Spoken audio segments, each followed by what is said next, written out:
ये अपन ने अभी जो पाठ किया है ना, यहाँ पे हर रविवार को अपन पाठ करते हैं लगभग 25 से 30 छंदों का। ये तो अपनी एक मजबूरी है, क्योंकि लगातार पूरा इतना पाठ बोल नहीं पाते, पूरा फिर स्वाध्याय का समय निकल जाता है। लेकिन आप सबसे मेरा निवेदन है कि हर रविवार को, या संभव हो तो हर 2-1 दिन में, 2-3 दिन में, जिसको जैसा समय मिले, जहाँ तक हो गया वो पूरा रिवीजन करना चाहिए। वो आमनाएं बन जाती है। आमनाएं भी स्वाध्याय का ही अंग है। बहुत से लोग क्या पाठ करने को ये सोचते हैं कि अरे इसमें क्या पढ़ो पढ़ो पढ़ो। अरे भाई, जो पहले का पढ़ा है उसका रिवीजन भी तो जरूरी है ना। और ये छंद है, इन छंदों के अनुवाद के माध्यम से, इस पाठ के माध्यम से हम उस सारी चीज को एक तरह से रिवाइज कर लेते हैं, सारा रिवीजन हो जाता है। इसलिए पाठ करना चाहिए। कोई भी ग्रंथ चल रहा हो, जैसे समय सार जी आपने पढ़ना प्रारंभ किया, तो जितनी जितनी गाथाएं होती जाए उनका दोहरान होता जाए तो हमको याद भी रहेगा और पिछला भी हम वो रिवाइज होता जाए। एक और लौकिक लाभ आपको बताता हूँ पाठ का, ये बोल के पाठ का। आज का जो चल रहा है ना कि वो अपने ऑक्सीजन लेवल बढ़ाने का तरीका या श्वास को साधने का तरीका, ये जो छंद बने हुए हैं हिंदी के या संस्कृत के पुराने छंदों की तो बात ही क्या, वो तो बहुत मतलब हर दृष्टि से बहुत बढ़िया होते हैं वो। अगर आप बिना सांस तोड़े ये छंद बोलते हैं तो आपको पता चल जाता है कि आपकी क्षमता कितनी है। इतना तो पता चल ही जाएगा। क्या आपके फेफड़ों में दम है तो आप वो पूरी पंक्ति को एक बार में आसानी से बोल लेंगे, और अगर नहीं भी है तो धीरे धीरे अभ्यास बनेगा तो फेफड़ों की क्षमता भी अपने आप बढ़ेगी। ये लौकिक लाभ बता रहा हूँ मैं, ये विशेष बात नहीं है। असली लाभ तो वो जो अपन ने स्वाध्याय करी है वो आपको इससे पूरा रिवीजन हो जाता है। इसलिए अपन प्रति रविवार को ये पाठ करते हैं, है ना। और भी आपको जब समय मिले तब करना चाहिए। ये तो अपनी मजबूरी के अपन जो साथ बैठते हैं तो 25 से 30 छंदों का करते हैं, लेकिन जितने जैसे भी 83 हो चुके हैं तो आपका पाठ ऐसा होना चाहिए कि वो पूरे 1 से लेकर 83 तक पढ़े। हम लोग भी देखते रहते हैं जब जैसा मौका लगे। और एक और चीज, बच्चों को प्रेरणा देवे याद करने में, क्योंकि छंद वास्तव में आप देख ही रहे हैं कितने अच्छे छंद है गुणभद्राचार्य। अगर थोड़ी बहुत संस्कृत पढ़नी आती है बच्चे को तो संस्कृत में याद करने को बोले, अगर समझ में आती है तो। समझ में नहीं आए तो हिंदी की बोले, कोई दिक्कत नहीं है ना। संस्कृत में विशेष फल होगा, हिंदी में कम फल होगा, ऐसा कुछ भी नहीं है। वो दिमाग में मत रखना। फल तो भावों का लगेगा, वहाँ कितना समझ रहा है, कितना उसको ग्रहण किया है, उस हिसाब से। और बच्चे अभी बचपन से ये चीजें सीख जाएंगे ना तो बहुत उनको भी एक तरह से नीति, न्याय और धर्म से संबंधी लगाव, वो सारी चीजें उनके अभी बचपन से वो बीज पड़ जाए। अभी 2-1 छंद पहले अपन ने देखा भी तो था 81वें छंद में कि मनुष्य शरीर को सारभूत कैसे करे, कि इसको अगले भाव का बीज बना लो। बीज बनाने का तरीका क्या कि धर्म साधन।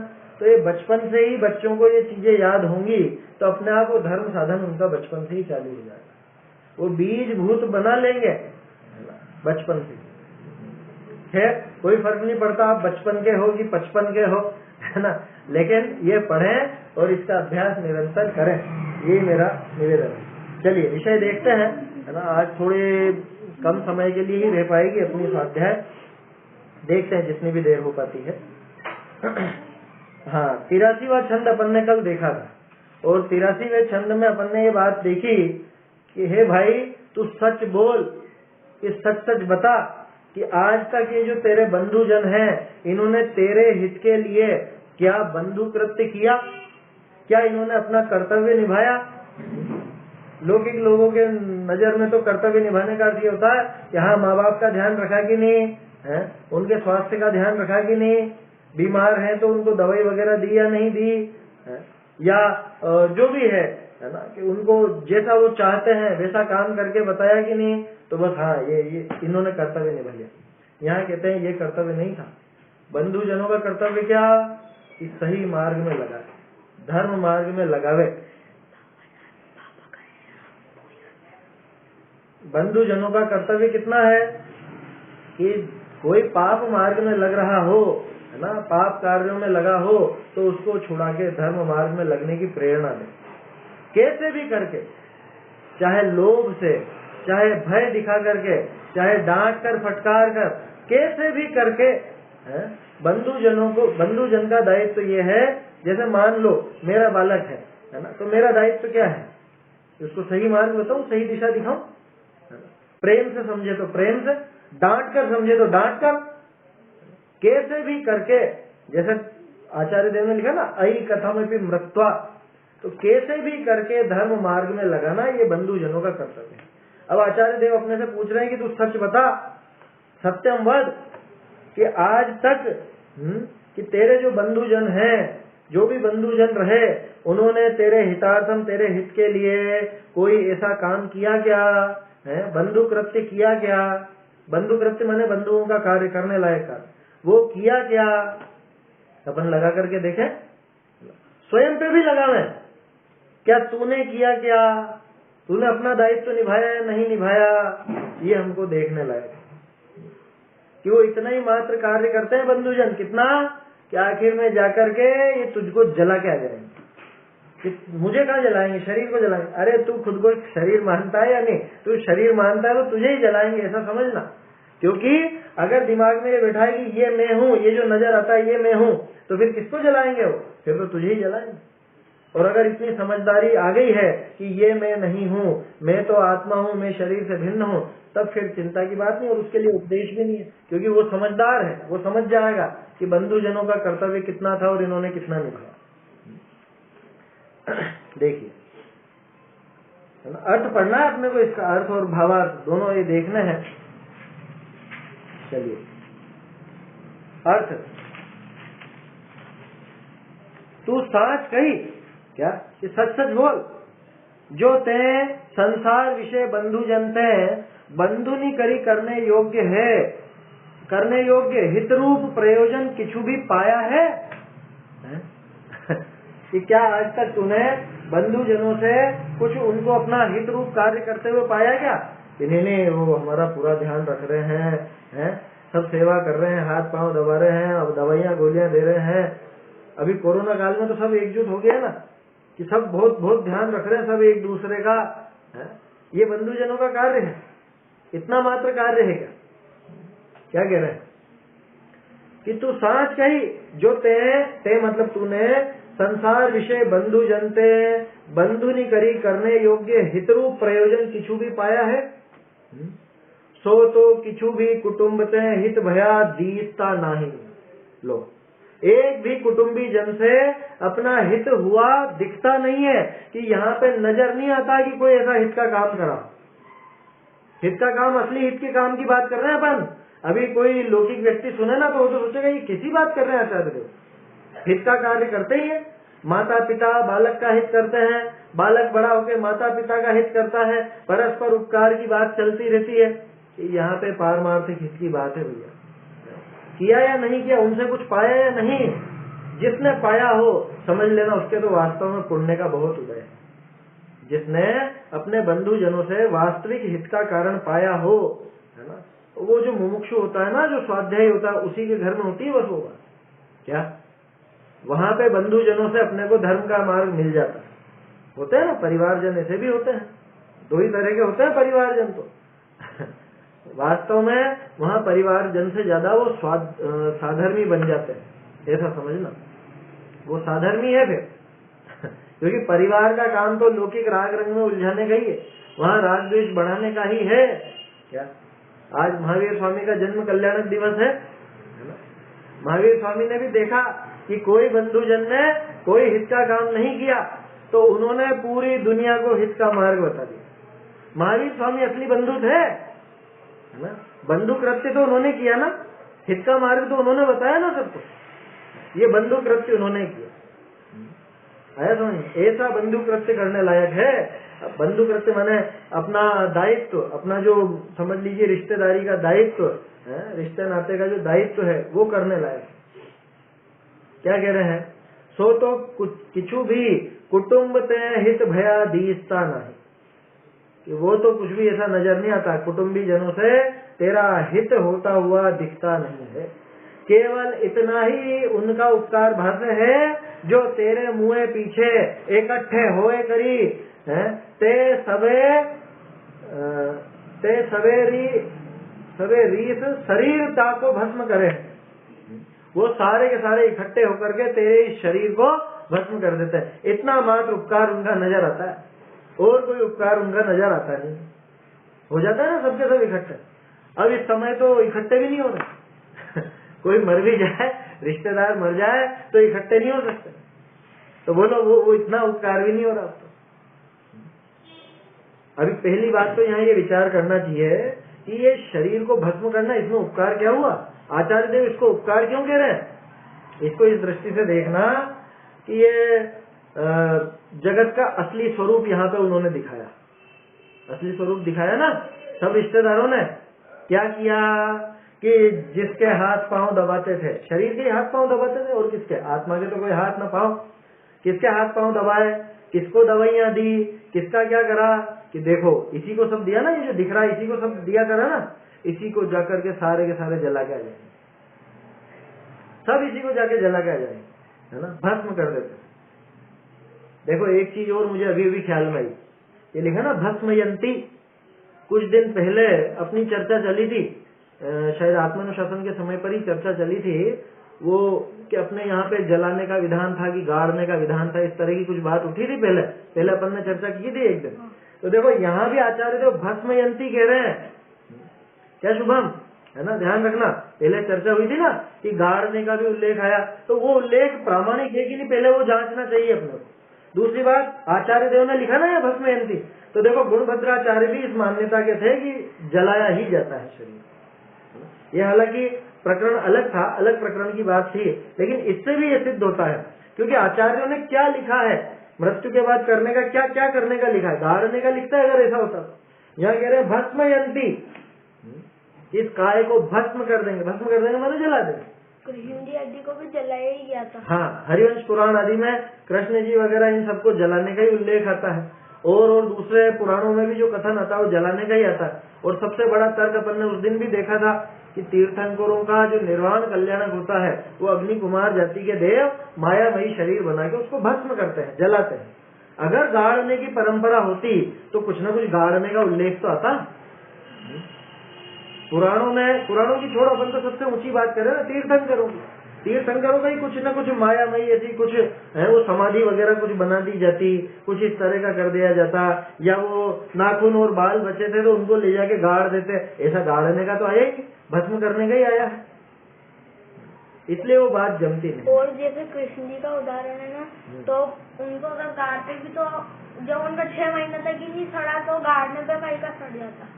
गाड़ने पे सड़ता नहीं, सड़े नहीं, वहीं पे अंदर खत्म हो जाए इसलिए गाड़ते हैं, सड़ने नहीं सड़ने तो वाली गलत क्यों है ये गाड़ना? जीव पैदा होते रहते हैं ना निरंतर, 10 जीव बहुत पैदा होते हैं, आया समझ में, इसलिए वो गाड़ने का विधान अपने यहाँ पे तो नहीं चलेगा। अंदर ही मतलब शरीर में कहीं पे भी रखो, ये शरीर में अंतर मुहूर्त बाद 10 जीव पैदा होने लग जाएंगे, कदाचित उसके पहले भी पैदा होने लग जाते हो तो केवल ज्ञानी भगवान जानते। बाकी अंतर मुहूर्त में जलाने का विधान इसीलिए है कि अंतर मुहूर्त के अंदर अंदर अपने को वो दाह क्रिया कर देनी चाहिए, कोई मरे तो। और यही काम बंधुजन करते हैं कि एकमात्र ही उपकार करा। कौन सा उपकार किया? कि ये सब इकट्ठे होकर के और तेरे शरीर को भस्म कर देंगे, क्या? तो वो सारे के सारे मिल करके भस्म कर देंगे। यही एकमात्र उपकार दिखाया इन्होंने जीवन में, है? बंधुजनों ने आज तक तेरा कोई हितकारी उपकार किया क्या जिससे हित हो सके? नहीं किया। तो ऐसे हैं बंधु, तो बंधुओं का ऐसा स्वरूप है। देखो भावार्थ, भाई बंधु तो उनका नाम है जो अपना किछु हित करे। कितनी सीधी सी परिभाषा। बंधु किसको कहना? कि जो अपना कुछ हित करे, अपना कुछ भला करे। सो तू जिनको भाई बंधु माने है, सो इनने किछु हित किया होए सो बता, जाते तेरा मानना साँच होए। कि भाई तेरी मान्यता तो सच तभी कहलाएगी कि जब तू हमको बता कुछ ना कुछ कि इन्होंने तेरा कुछ भला किया, पारमार्थिक कुछ इन्होंने हित कर दिया तेरा, ऐसा कुछ किया हो तो बता आज तक। क्योंकि बंधु तो उसका नाम है जो अपना कुछ हित करे, और लौकिक हित की बात मत करना, क्योंकि वो वास्तव में हित है ही नहीं, है ना। लौकिक हित वास्तव में कुछ हित नहीं है, वो तो उल्टा अहित ही है, क्योंकि संसार में जो अटका रहा है वो अहित ही है, ऐसा समझना। जैसे मान लो कोई व्यक्ति हो, है ना, अब उसकी ये भावना हो कि भाई मेरे अंतिम समय में मुझे अस्पताल वगैरह मत ले जाना, मुझे ये दूसरी जो हिंसक दवाइयां ये मत देना, है ना, मुझे समाधि मरण कराना, मुझे धर्म की 2 बातें सुनाना, ऐसा उसका भाव। ठीक है। और उसके घर वाले क्या करेंगे? और तबीयत बिगड़ रही है, चलो जल्दी से लेके चलो, है डॉक्टर साहब कैसे भी करके बचाओ, कि ये इंजेक्शन लगाना पड़ेगा ऐसा, और इसमें देखो वो चाहे लाल निशान वाला हो, चाहे कैसा भी हो, कुछ भी हो, लगाओ, आप तो बचाना है इनको कैसे भी करके, वेंटिलेटर पे रखो, यहाँ रखो, वहाँ रखो। धर्म की बात तो एक भी नहीं सुनाया, है ना, धर्म की बात जरा भी नहीं सुनाई, और सारी दुनिया भर की तरह तरह की दवाइयां, इंजेक्शन, बोतलें, वो सब कर दिया। बोलो हित किया कि नहीं किया? बंधुजन का काम क्या है? अपना हित करने का काम है ना। और ये लौकिक हित हुआ या नहीं हुआ? पहली बात तो ऐसी दशा में बचते या नहीं भी बचे उसका कुछ पता नहीं, कोई गारंटी नहीं कि वहां ले जाओ तो भी बच जाए। कदाचित बच भी गया तो उसने तो उसके सारे नियम तोड़वा दिए, सारा का सारा धर्म भ्रष्ट करा दिया उसने। क्या तो जीवन नहीं बचावे क्या? अरे जब सामने वाले की मर्जी है, जब वो खुद तैयार है, तो हमारा कर्तव्य था कि उनको समाधि मरण करना, हमारा कर्तव्य था उनको धर्म की बात सुनाए, उनको आखिरी समय पर विचलित ना होने दे। यही कर्तव्य है ना। सच्चे बंधु का क्या कर्तव्य? यही कर्तव्य है। लेकिन वो मोह में फंसे हुए जीव, वो राग में फंसे हुए जीव इतने पगला जाते हैं कि आखिर में उनकी जो भावना उस व्यक्ति की है, उस भावना को भी दरकिनार कर दिया जाता है। और वो जो विचार, अब वो अंदर से तो बोल तो कुछ सकते ही नहीं, अंदर ही अंदर आकुल व्याकुल हो रहे हैं। क्या? अरे मुझे अस्पताल नहीं जाना, अस्पताल नहीं जाना, और ये तो टांगा टोली करके पकड़ करके ले जाते हैं, बिठाया गाड़ी में, बुलाई एम्बुलेंस और ले गए अस्पताल। कह रहे तो क्या मरने देवे क्या? अरे भाई मरना जीना ये आप क्या समझते हो, क्या चीज है मरना और जीना? पहली बात, सबसे पहली बात, जीव मरता नहीं। दूसरी बात, सामने वाले की इच्छा क्या है। अगर वो धर्म की बात, आपका कर्तव्य क्या है ये भी देखो ना उसमें। भाई वो हित तो तब कहलाता कि जब सामने वाले की, यानी वो जो मृत्यु शैया पे या जो बीमार है, जो तबीयत जिसकी खराब है, उस व्यक्ति को अगर ये भाव था कि नहीं मुझे तो भैया धर्म की बात सुनाना, समाधि मरण कराना, अगर उसका ये भाव है तो आपका क्या कर्तव्य बनता है, घर वालों का क्या कर्तव्य बनता हो? सोचिए ईमानदारी से कि पूरी तैयारी, खुद की भी तैयारी पूरी रखे, क्योंकि मोह के वश होकर के ये वहीं पे रोने लग जाए, वहीं पे राग वश होकर के ऐसा गाफिल हो जाए, पगला जाए कि अरे पिताजी, अरे माँ, है ऐसा वहां पर उनके सामने रोने लग जाए तो क्या समाधि मरण कराएगा? आपको एक असली किस्सा बताता हूँ। योगेश जी भाई साहब है ना अलीगंज वाले, जिन्होंने श्रवण समीक्षा, श्रवण स्वरूप एवं समीक्षा ऐसे करके PhD जो लिखी है, उनके पिताजी थे गंभीर मलजी वैद्य, अलीगंज वाले। उन्होंने अपने अंतिम समय में सब घर वालों को बाहर कर दिया कि नहीं कोई भी नहीं आएगा मेरे पास, सिर्फ ये आएंगे। कौन? योगेश जी भाई साहब। और योगेश जी भाई साहब ने पूरे दृढ़ता सहित, क्योंकि खुद भी उसको उतारा है ना जीवन में, तो उन्होंने खुद उस चीज से भीगे हुए हैं, तो अपने पिताजी को भी बिल्कुल वैसा का वैसा ही उन्होंने संबोधा, उनका समाधि मरण कराया। उन्होंने अपने पुत्र का कर्तव्य पूरा निभाया, उन्होंने किया बंधु कृत्य।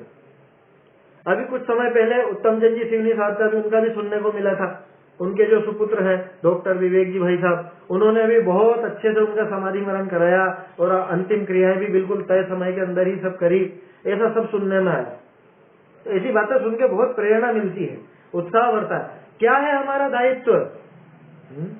क्या दायित्व है हमारा कि अगर हमारे परिवार जन को समाधि मरण करने की इच्छा है, अगर वो दवाइयां नहीं लेना चाहते हैं, अगर वो अस्पताल नहीं जाना चाहता है, तो उन पर जोर जबरदस्ती नहीं की जाए।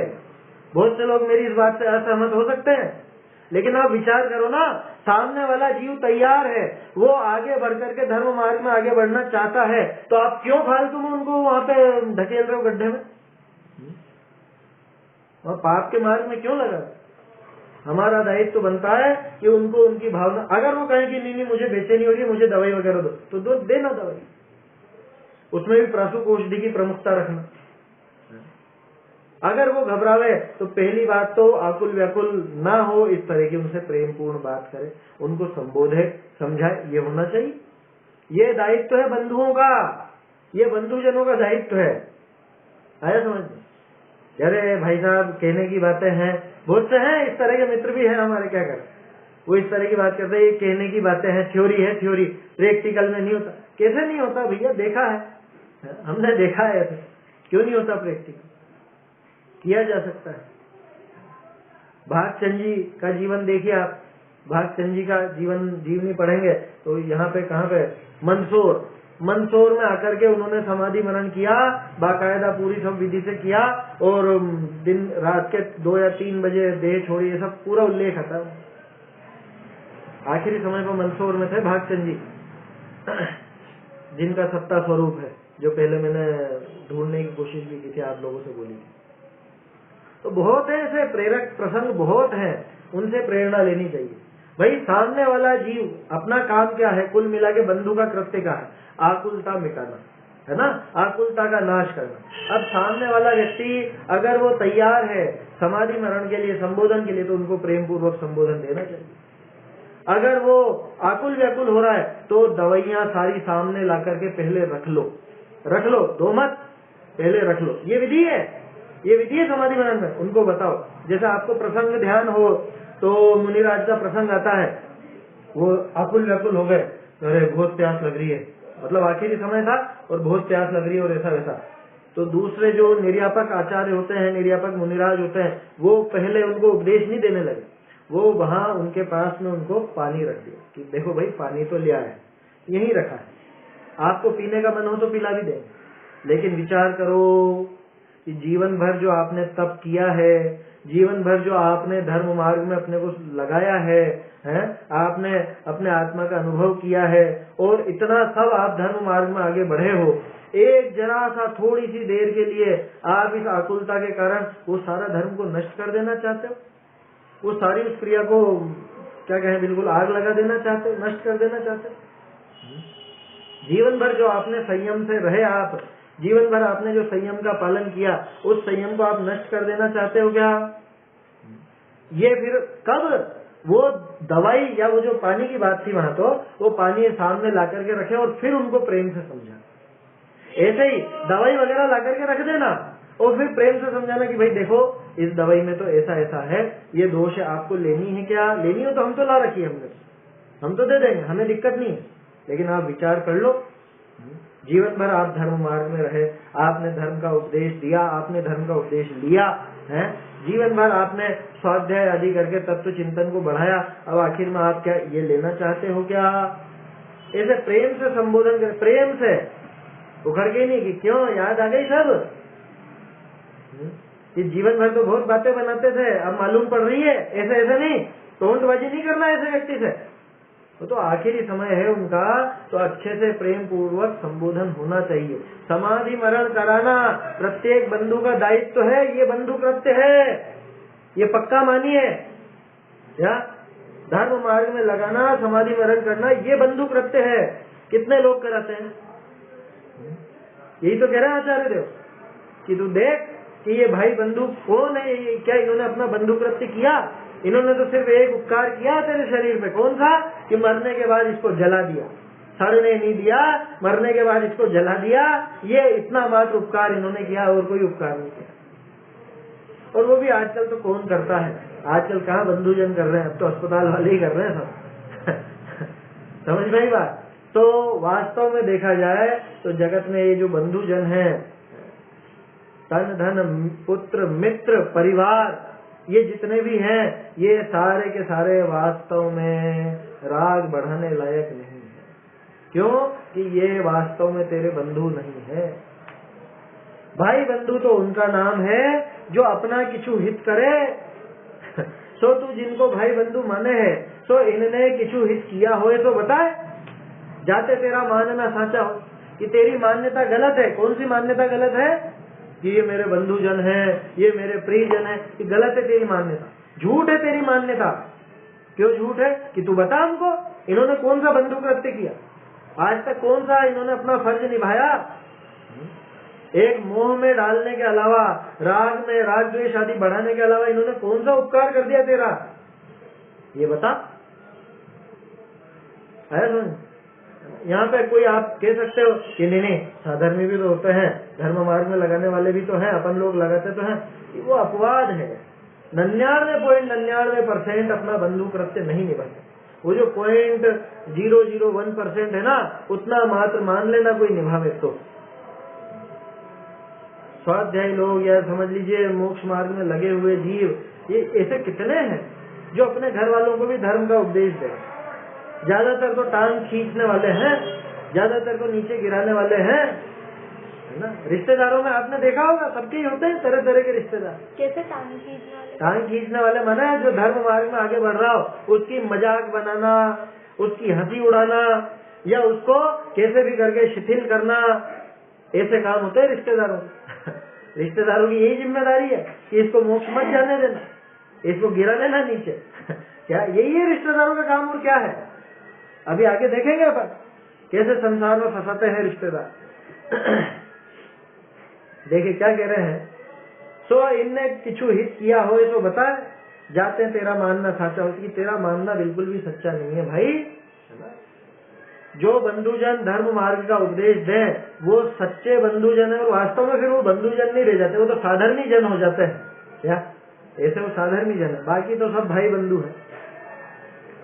बहुरी हमको तो केवल इनका इतना ही हित करना भाते है, कितना, जो बेरी का बेरी होए ताको अपना हितु कहिए है।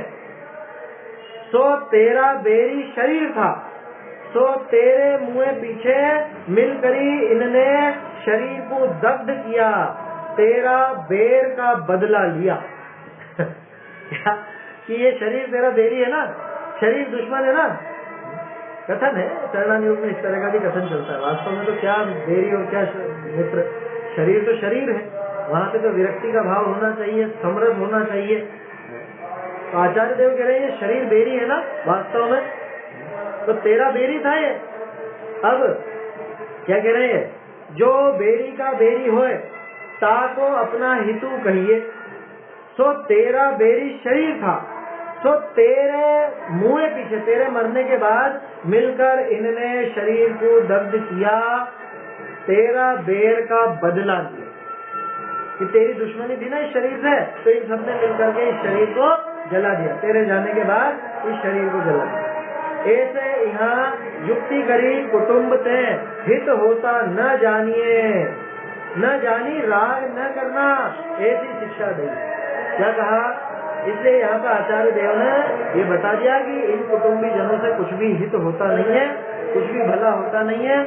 ऐसा जान करके इनसे राग मत करना, इनके राग में मत उलझ जाना, ऐसी शिक्षा यहाँ पर आचार्य देव ने दी।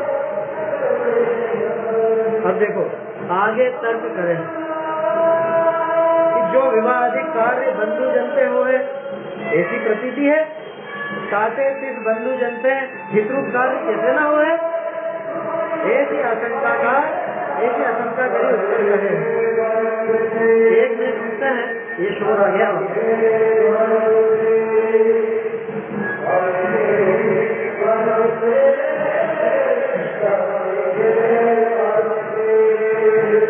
देखिए क्या कह रहे हैं, अब कोई तर्क कर सकता है ऐसा? अरे भाई बंधु जनी तो शादी ब्याह कराता है, तो फिर हितकारी कैसे नहीं हुए? हम तो इतने वर्षों से परेशान थे, इतने दिनों तक हम इतने वर्षों तक लड़का ढूंढते रहे, लड़की ढूंढते रहे, मिली नहीं, शादी नहीं हो रही थी, तो बंधुजन नहीं होते तो कौन कराता? सारे के सारे रिश्तेदारी तो कराते हैं ना शादियाँ।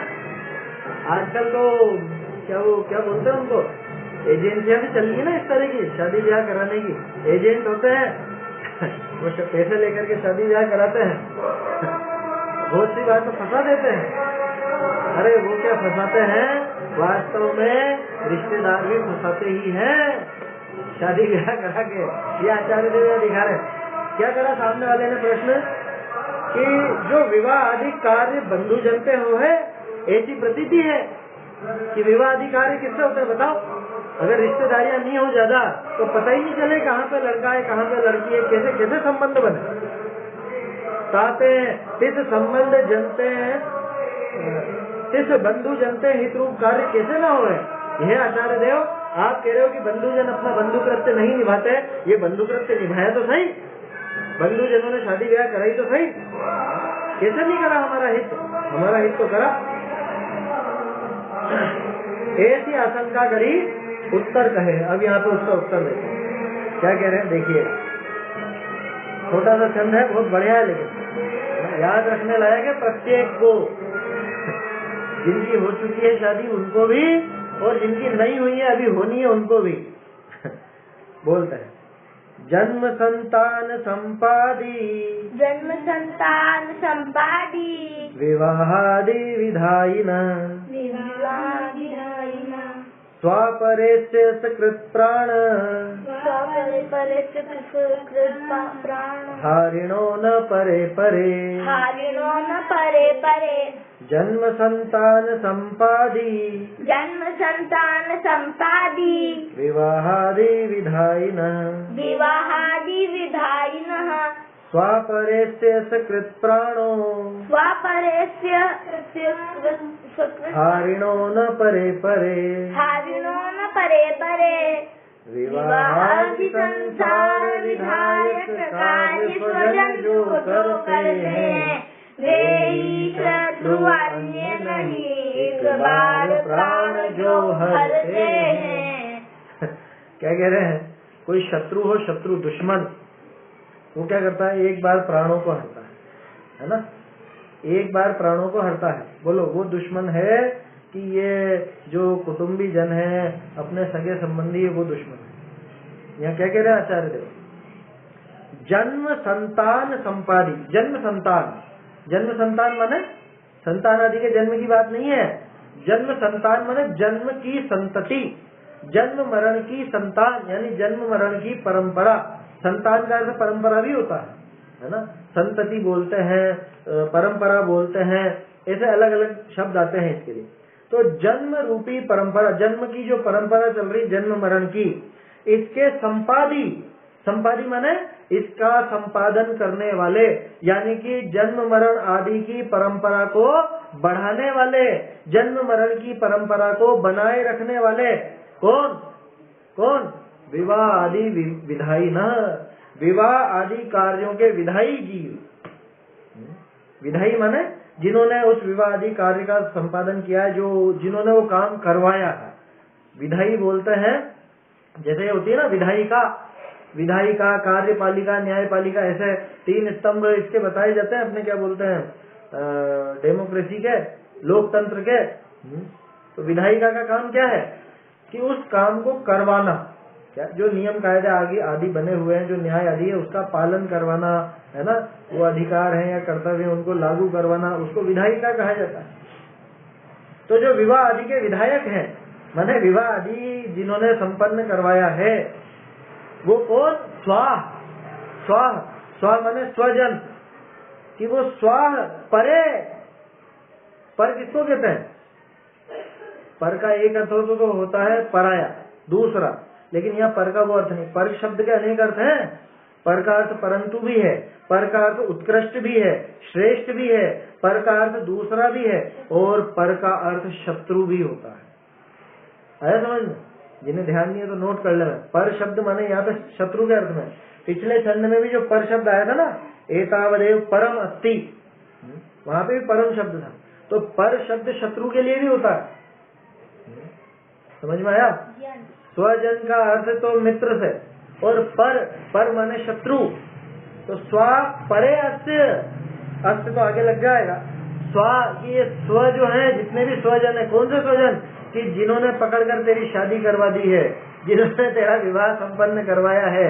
तुझे तो लगता है कि मेरा भला कर दिया, कि वास्तव में ये जितने भी स्व है जिन्होंने शादी करवाई या ये संबंध करवाया, ये सब पर है माने शत्रु हैं। ये स्वजन तेरे शत्रु हैं। आखिरी शब्द देखो, न परे परे, कि शत्रु वास्तव में शत्रु नहीं है। कौन से शत्रु? कि सकृत प्राण हारिणो, अस्य, अस्य माने इसके, सकृत प्राण हारिणो, सकृत माने एक बार, एक बार प्राणों का हरण करने वाला, एक बार जान से मार देने वाला वो शत्रु। न परे, वो नहीं है शत्रु। क्या? वो शत्रु जो एक बार में इसके प्राणों का नाश कर देता है, वो वास्तव में शत्रु नहीं है। असल में तो वो स्वजन जिन्होंने इसके विवाह आदि का विधान करा के, विवाह आदि का विधान माने विवाह आदि को संपन्न करा के इसके जन्म मृत्यु की परंपरा बढ़ाई है, ऐसे वो स्वजन ही इसके वास्तव में शत्रु है। बोलो अब किनके बीच में रहते हैं? इन्होंने हमारी शादी कर दी, बच्चे कहेंगे माँ बाप ने हमारी शादी कर दी। देखो विवाह बिगड़ जाए माने वो अपने पसंद का नहीं मिले, बहुत बाद में माथाफोड़ी होती रहे, जीवन पूरा कष्ट में निकले, तब तो सोचते हैं कि हाँ इन्होंने कराई, ये हमारे दुश्मन। तब तो वो सोचते हैं कि इन्होंने कराई हमारी शादी, तो उनको बुरा मानते हैं। और जहाँ पे सब कुछ ऐसा रागमय नजर आता है ना, सब एक दूसरे से प्रेम करते हुए दिखते हैं, प्रेम पूर्वक पूरा जीवन व्यतीत हो जाता है, वहाँ मालूम ही नहीं पड़ता कि ये शत्रु लोग हैं। अरे वास्तव में असली शत्रु यही है। क्यों? कि वो दूसरा शत्रु तो एक बार मारेगा, वो तो एक बार प्राणों का हरण करेगा, लेकिन जिन्होंने शादी ब्याह कराया ऐसे व्यक्तियों ने तो मिलकर के हमारे जन्म मरण की परंपरा बढ़ा दी। क्यों? कैसे बढ़ा दी? अरे जिसने विवाह आदि किया उसके बाद तो पूरा संसार बढ़ता है ना, और उसके बाद फिर आगामी और भी संसार बढ़ता जाता है। जैसे भरत जी की 96,000 शादी लास्ट में अंतर मुहूर्त में ही मोक्ष चली गया, तो शादी करने के कारण गए क्या?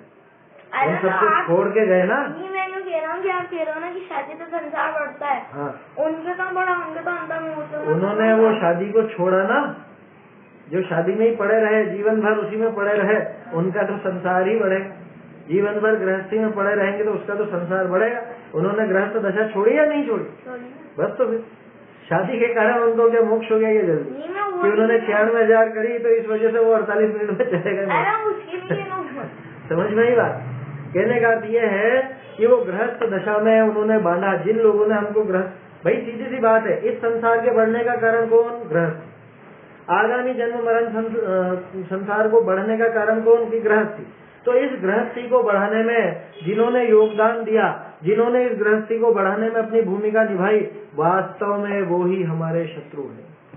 लेकिन ये लगता नहीं है, लगना चाहिए क्या कि ये जो स्व है, ये स्वजन वास्तव में स्वजन नहीं है, ये पर है, ये शत्रु है। ये जिन्होंने अपने संतति को, जिन्होंने अपने रिश्तेदार को इस विवाह आदि या गृहस्थी के चक्कर में उलझाया, वो वास्तव में शत्रु है। कायदे से तो ये बात होती कि उसको ब्रह्मचर्य की प्रेरणा देते, उसको वैराग्य की प्रेरणा देते, लेकिन क्या कर कह रहे, वही नहीं मान रहा था, उसको ही शादी करनी थी। अरे उसको तो करनी थी, लेकिन आपका दायित्व तो था कि एक बार तो चेताते, एक बार तो वहां पे संबोधन देते ना, एक बार तो चेताते कि भैया सोच ले, अभी अकेला है, मस्त है, इसके बाद गड़बड़ हो जाएगी। एक बार तो अपना कर्तव्य बनता है ना। वो पहले तो शादियों में ऐसी परंपरा भी थी, वो फेरे होते हैं ना, वो छठे फेरे के बाद वो कुछ कहा जाता है ऐसे, सावधान। सावधान माना आखिरी बार भी सावधान करता है, अभी भी वक्त है, संभल जाओ। ऐसी कुछ परंपरा थी, कुछ सावधान वगैरह ऐसा बोला जाता था वो विवाह मंडप में। अब तो कोई परंपरा ही नहीं, अब तो सब हंसी ठट्ठे में सारा का सारा निकाल देते हैं कि आखिरी समय भी कुछ दिमाग में आ जाए तो आ ही जाए, अभी भी चेत जाए तो चेत जाए, बच जाओ। आजकल तो लेकिन गा गा करके म्यूजिकल फेरों का रिवाज आ गया है क्या। तो पंडित भी ऐसे हो गए, अपने जैन विवाह कराने की विधि भी ऐसी होगी, वो भी नाच गा के हैं, सबको ही नचाएंगे, दूल्हे दुल्हन को भी नचा देंगे वहीं पर, और उनके मामा और उनके बुआ और उनके पता नहीं क्या क्या, सबको वहीं पे नचा देंगे। और नाचेंगे भी तो जिनवाणी बीच में रखते, हाँ, जिनवाणी के सामने वहाँ पे देखो। तो अपने को ये विचार करना चाहिए कि गृहस्थ दशा में फंसाने वाले है ना, शादी विवाह कराने वाले, उन्होंने कोई भला काम नहीं किया, उन्होंने वास्तव में संसार में फंसाने का काम किया। इसलिए वास्तव में शत्रु वो है कि जो गृहस्थी में बसाने की प्रेरणा दे। क्या? इसलिए ऐसे कामों से दूर रहना अपने को। क्या?